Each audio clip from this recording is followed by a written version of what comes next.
Hello students, organism and population chapter unit ecology का second topic parasitism. Parasitism population interaction के अंदर हमने first interaction पढ़ा mutualism. आज हम पढ़ते हैं पैरासाइटिज्म क्या होता है। बेटा, is a type of interaction in which two different species one species is benefited and other species become harmed in presence of one species, that is known as parasitism।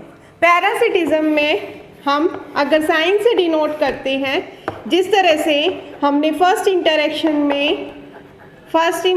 में species 1 को benefit हुआ था species 2 के presence में, उसे कहा था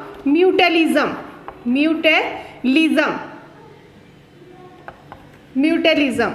आज हम पढ़ते हैं पैरासाइटिज्म, जिसमें स्पीसीज ए 1 स्पीसीज को बेनिफिट होगा और second species harm in presence of first species, that is known as parasitism. Parasitism is the type of interaction जिसमें एक गेस्ट होगा और सेकेंड स्पीसीज होस्ट होगी। इसमें गेस्ट को बेनिफिट होगा और होस्ट स्पीसीज हमेशा हार्म होगी इन प्रेजेंस ऑफ गेस्ट। जैसे फॉर एग्जांपल हमारे घर पे गेस्ट आ जाते हैं, वो तो ये बोला जाता है कि हाँ, मेहमान भगवान होते हैं। बट अगर हम मेंटली सोचें तो हमारे मेंटल दिमाग में एक प्रेशर सा आता है कि गेस्ट हो, उनके अरेंजमेंट करनी पड़ेगी उनके रहने के लिए। तो पूरा इफेक्ट किस पर जा रहा है? होस्ट पर, हम पर। गेस्ट क्या है? बेनिफिटेड है, उनका पूरा केयर किया जा रहा है, उनको अच्छा खाने को दिया जा रहा है, अच्छा रहने को, सोने के लिए, ठीक है। बट जो इफेक्ट हो रहा है इसकी प्रेजेंस में, वो क्या है? होस्ट। इसी तरह के रिलेशनशिप को हम पैरासाइटिज्म बोलते हैं। पैरासाइटिज्म में फॉर एग्जाम्पल एक रिलेशन लेते हैं हम, जैसे कसकुटा एक पैरासाइट है प्लांट के अंदर। ये पैरासाइट का रिलेशनशिप हम एनिमल में भी देखते हैं और प्लांट में भी। कसकुटा जब भी किसी ग्रीन प्लांट के ऊपर अटैच होता है, क्योंकि अपना क्लोरोफिल ये लॉस कर चुका है इवोल्यूशन के ड्यूरेशन में, तो ये पूरी तरह से इस पर डिपेंड करता है। और जब ये इसके ऊपर अटैच होता है तो इस प्लांट को पूरी तरह से ख़त्म कर देता है और इसका सारा न्यूट्रिशन ये ले लेता है। That is known as parasitism. ये पैरासाइट जो होते हैं ये 2 तरह की होती हैं बेटा। पैरासाइट 2 तरह की होते हैं, एनिमल पर भी पाई जाती हैं और प्लांट पर भी। First, ectoparasite according to location, ectoparasite. Second, endoparasite. एक बात कि हमने यहाँ कहा कि पैरासाइट का जो रिलेशन है गेस्ट और होस्ट का, वो हमें डिफरेंट स्पीसीज के अंदर देखने को मिलेगा। डिफरेंट स्पीसीज के अंदर यहाँ हम सेम स्पीसीज नहीं लिख सकते हैं। क्यों नहीं लिख सकते हैं? फॉर एग्जाम्पल मदर है, उसके अंदर बेबी रहेगा। जब लेडी प्रेग्नेंट होती है तो वो भी फूड और शेल्टर अपनी मदर से प्राप्त करता है। क्या इस तरह के इंटीमेट रिलेशनशिप को हम पैरासाइटिज्म बोल देंगे? नहीं। इसीलिए हमने यहाँ क्या लिया है? डिफरेंट स्पीसीज जब एक साथ आती है और 1 स्पीसीज अपने फूड और शेल्टर के लिए दूसरे को नुकसान पहुँचाती है, वो कहलाता है पैरासाइटिज्म। पैरासाइटिज्म में पैरासाइट जो है वो 2 टाइप्स की होती हैं। इक्टोपैरासाइट on the basis of location, endoparacyte। Ectoparacyte present on the surface of body। ये बॉडी की सरफेस पर मौजूद होते हैं। Endoparasite present inside of body के इनसाइड मौजूद होते हैं एंडोपैरासाइट। इक्टोपैरासाइट के कुछ एक एग्जाम्पल की बात करते हैं हम, तो for example lice in human and ticks in dog. Endoparasite की बात करते हैं तो जो बॉडी के अंदर पाए जाते हैं लीवर फ्लूक, राउंड वॉर्म, इस तरह के जो वॉर्म्स हैं वो बॉडी के अंदर एंटर कर जाते हैं।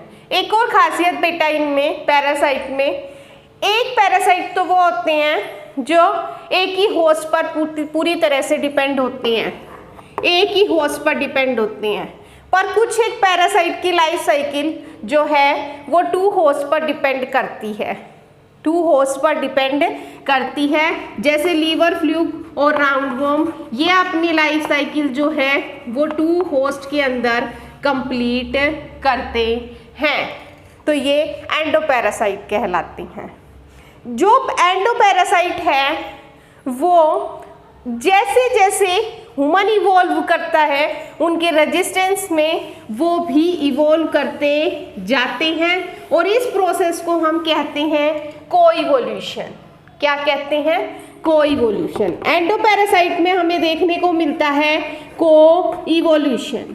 कोइवोल्यूशन क्या होता है बेटा? जैसे मान लीजिए एक पैरासाइट ने आपकी बॉडी पर अटैक किया है, तो आपकी बॉडी इम्यूनिटी रखती है, उसके खिलाफ कुछ ना कुछ रेजिस्टिविटी डेवलप करेगी, इम्यूनिटी डेवलप करेगी, अडेप्ट करेगी, उससे बचने के लिए, अपने आप को प्रोटेक्ट करने के लिए एंटीबायोटिक या कुछ इस प्रकार का ड्रग्स वगैरह जो मेडिसिन वगैरह है वो अप्लाई की जाएगी बॉडी पर।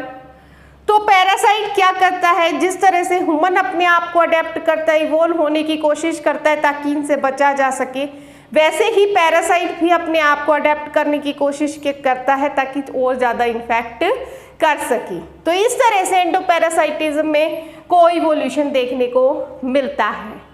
एक्टोपैरासाइट और एंडोपैरासाइट कुछ एक अडेप्टेशन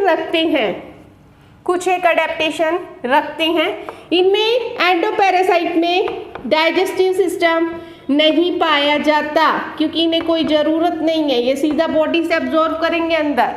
ठीक है, नेक्स्ट है एंडोपैरासाइट किस तरह की कंडीशन में रहते हैं? एनाएरोबिक कंडीशन में, इसीलिए एनाएरोबिक रेस्पिरेशन को शो करते हैं। तीसरे टाइप, इनका माउथ जो होता है वो सकिंग होता है, इसीलिए शुक्र एंड एडहेसिव ऑर्गन प्रेजेंट होते हैं इनके अंदर ताकि चिपक जाए, और चिपकने के लिए इनके पास एक स्पेशल स्ट्रक्चर प्रेजेंट होती है जिसे हुक्स कहते हैं। हुक्स और फिलामेंटस होते हैं, ये फिलामेंटस, ये कहलाता है बेटा एंडोपैरासाइटिज्म। नेक्स्ट हम बात करें इक्टोपैरासाइट की। इक्टोपैरासाइट के अंदर भी आपको डाइजेस्टिव सिस्टम देखने को नहीं मिलेगा, ये एरियोबिक कंडीशन को शो कर सकते हैं, एरियोबिक और अनएरियोबिक दोनों कंडीशन को। तीसरा, इनके अंदर भी शुगर्स सकिंग होते हैं, जैसे for example lice in human, जू बोलते हैं जिसको ह्यूमन के सरफेक्स पर पाई जाती है। तो वो क्या करती हैं? ब्लड को सक करते हैं, ब्लड को, तो उनके पास भी शुगर एंड पर्सिंग, इसकी बजाय पर्सिंग माउथ पाया जाएगा ताकि ब्लड को इजीली सक कर सके। तो ये इक्टोपैरासाइट की अडेप्टेशन होती है। इक्टोपैरासाइट और एंडोपैरासाइट में हमने कुछ एक अडेप्टेशंस को देखा जिसके अंदर वो हमारी बॉडी के अंदर डेवलप कर पाते हैं। अब हम देखते हैं क्या मॉस्किटो भी पैरासाइट है? नहीं, ह्यूमन जो फीमेल मॉस्किटो है वो पैरासाइटिज्म को शो नहीं करती है। फीमेल मॉस्किटो क्यों नहीं करती बेटा फीमेल मॉस्किटो पैरासाइटिज्म को? इम्पोर्टेंट क्वेश्चन है ये, कंपटीशन में आया हुआ है कि फीमेल मॉस्किटो पैरासाइटिज्म को शो क्यों नहीं करती। क्या रीज़न है इसके पीछे? क्योंकि फीमेल मॉस्किटो जो ब्लड सक करती है वो ना तो फूड के लिए करती है, न्यूट्रिशन के लिए नहीं करती, वो इस ब्लड को यूज़ करती है अपने रिप्रोडक्शन के लिए, इसीलिए फीमेल मॉस्किटो को हम पैरासाइटिज्म में नहीं ले सकते। एक दूसरे टाइप का पैरासाइटिज्म जो हमें शो होता है उसे कहते हैं ब्रूड पैरासाइटिज्म। ब्रूड पैरासाइटिज्म ये एक अल्टीमेट तरह का पैरासाइटिज्म है, अलग तरह का, डिफरेंट तरह का। फॉर एग्जाम्पल बर्ड्स हैं, उनका नेस्ट है, नेस्ट के अंदर वो बर्ड अपने एग रखते हैं और वो उसकी प्रॉपर प्रोटेक्शन करते हैं, केयर करते हैं, उनके लिए फूड का अरेंजमेंट करते हैं, हर तरह की सेफ्टी इनको प्रोवाइड करने की कोशिश करते हैं। बट जो वन बर्ड है उसका एग्जैक्टली सिमिलर एग है किसी और बर्ड से, और वो क्या करता है, चीटिंग करता है और उस एग के अंदर अपना एक एग भी छोड़ जाता है, जिसे वो बर्ड अपना एग समझ के इंक्यूबेट करता है, प्रोटेक्शन देता है, केयर करता है। इस तरह के पैरासाइटिज्म को ब्रूड पैरासाइटिज्म कहते हैं। इसे एक स्पीसीज को तो बेनिफिट होता है जो अपना एग यहाँ पर छोड़ के गई है बर्ड, और एक स्पीसीज को हार्म होता है। हार्म क्या होता है इसमें, क्योंकि अगर उसने अपने यहाँ 4 एग इंसर्ट किए थे प्रोटेक्शन करने के लिए, तो जब वो एक अपना इंसर्ट कर गया अनदर स्पीसीज जिसे हम पैरासाइट बोलेंगे, तो वो फर्स्ट जो स्पीसीज है वो ये सोचती है कि मैंने 4 में थे मेरे एग, एक कहाँ से आ गया, तो वो एग्जैक्टली सिमिलर होते हैं, तो वो बाय मिस्टेक अपने एग को एलिमिनेट कर देती है, जिसकी वजह से उसे बहुत ज़्यादा नुकसान होता है। तो इस तरह के रिलेशनशिप को हम ब्रूड पैरासाइटिज्म कहेंगे। किस में देखने को मिलता है ये, एग्जाम्पल कुकू एंड क्रो में। पैरासाइट कौन है यहाँ पे, कुकू पैरासाइट का काम करती है, अपना एग इंक्यूबेट करवाती है क्रो से, और क्रो उसको इंक्यूबेट करता है और अपना एग एलिमिनेट कर देता है। तो इस तरह के रिलेशनशिप को हम पैरासाइटिज्म कहेंगे।